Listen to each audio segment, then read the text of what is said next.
When a node is no longer needed, you may wish to delete it from your site view tree.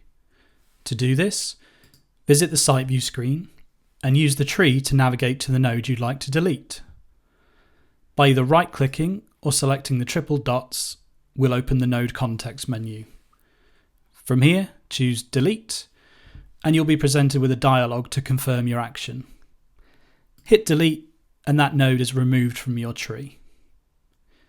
When deleting a node that has child nodes, this works in much the same way, except that because we're deleting a node that has children, we'll be asked to confirm this action by entering the name of the node, as it will also delete its children.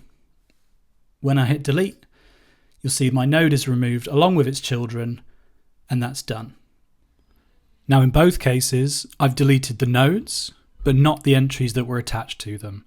Effectively, I've detached the entry from the node, and the entry that was previously there will simply no longer be available at that URL.